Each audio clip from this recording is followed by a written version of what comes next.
The Xenoblade Chronicles series is one of the fastest growing RPG franchises available on Nintendo Switch. I feel like now more than ever, I'm always getting people asking me, how can I get into the series, or is this a good starting point, or how about this game? And while I certainly have my opinions on the matter, the general consensus is that you can start with any of the games. As you may know, Xenoblade Chronicles X Definitive Edition is set to be the next entry in the Xenoblade series, available on Nintendo Switch on March 20th. That date is quickly approaching, and as we've started to get closer and closer, I've seen quite a few people unfamiliar with the series ask if this is a good starting point. I do plan on making a full Xeno series guide on how to get into each of the entries and where you should start. However, for today, I want to focus on why I believe Xenoblade Chronicles X Definitive Edition is a perfect starting place for newcomers. With that being said, let's get into it and welcome to episode 6 of Beyond the Conduit.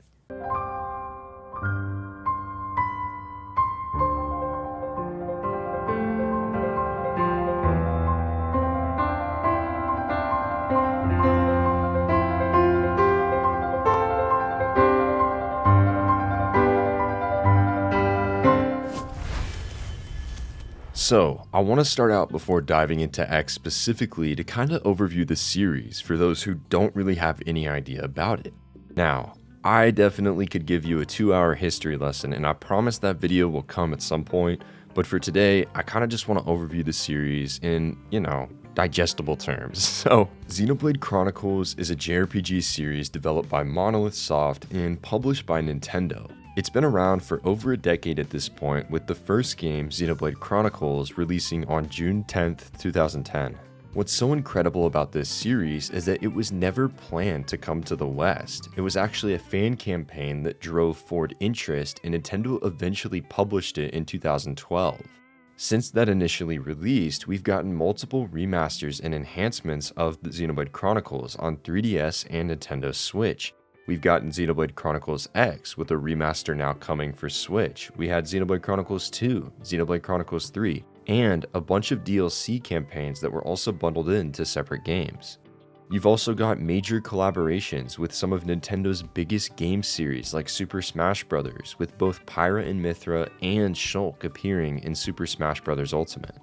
Overall, Xenoblade is seriously at an all-time high in terms of popularity, and if these games continue to release the way they have, I expect it to snowball going forward. In my opinion, there has never been a better time to enter this series as a newcomer, and what better way to start and kick that off with Xenoblade Chronicles X Definitive Edition. To give a brief overview on the game, Xenoblade Chronicles X was first released in 2015 for Wii U. So, I know what you're thinking. There's Xenoblade Chronicles 2, and Xenoblade Chronicles 3.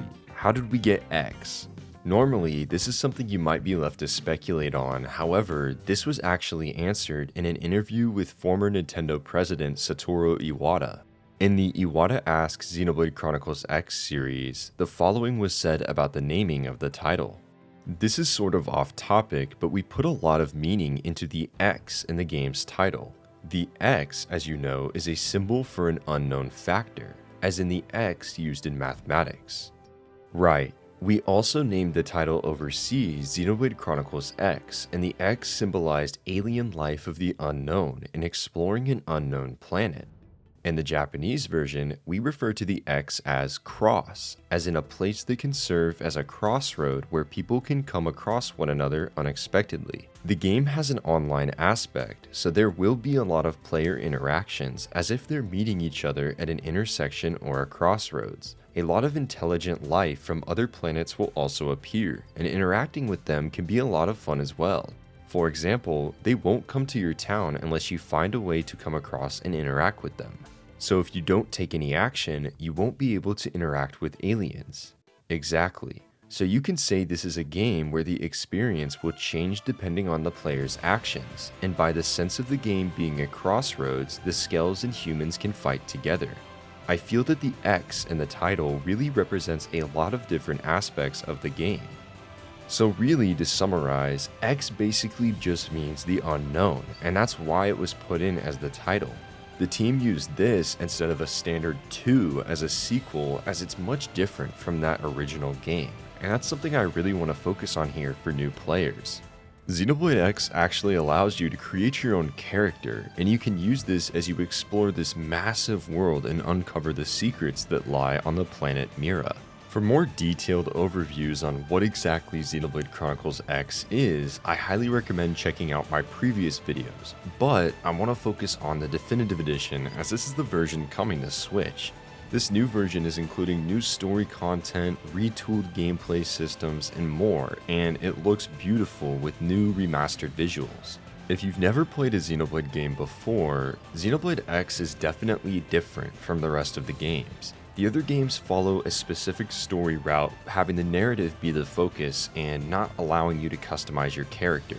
Here though, it's definitely different. While the gameplay retains key elements and features from Xenoblade Chronicles, it retools it and adds in all sorts of new features like flyable mechs called skells and all sorts of new systems that really make the game feel like its own thing.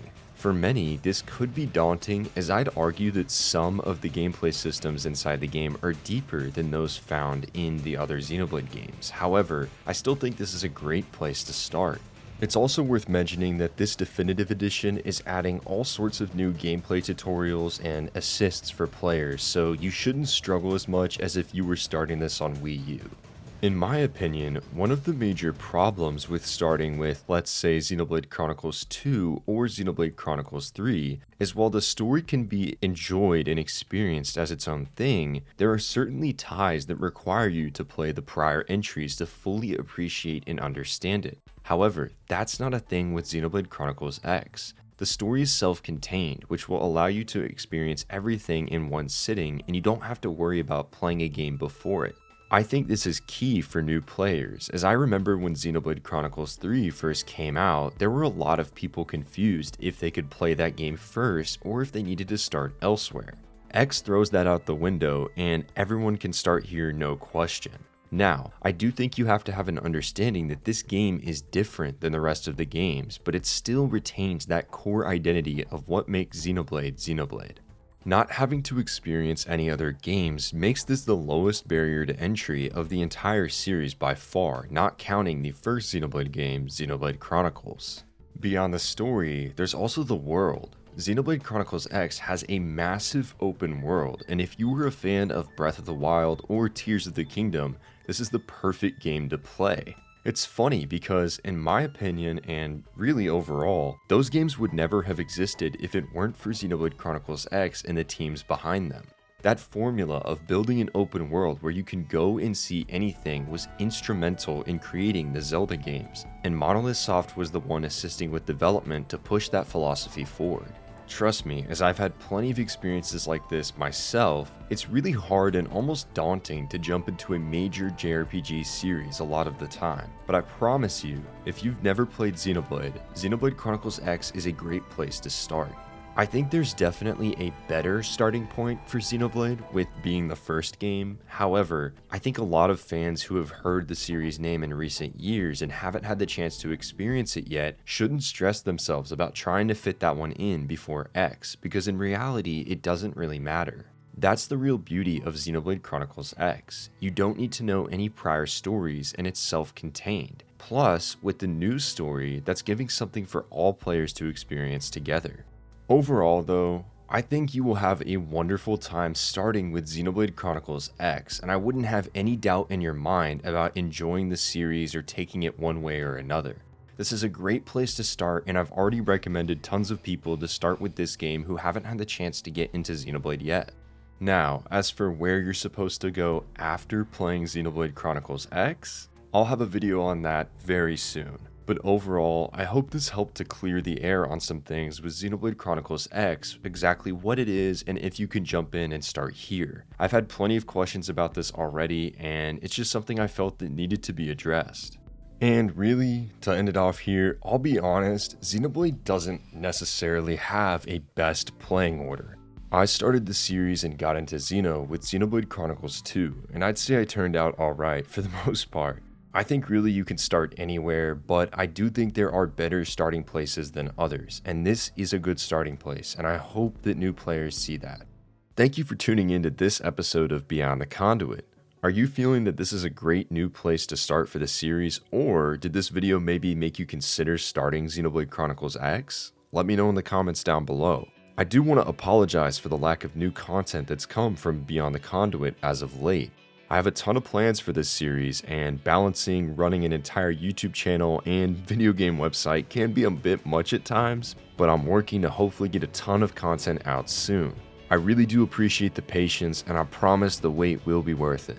With that being said though, once again, thank you so much for tuning in. Be sure to subscribe if you like this video, leave a like, leave a comment. It's much appreciated and helps us continue to put out these videos. We'll catch you next time.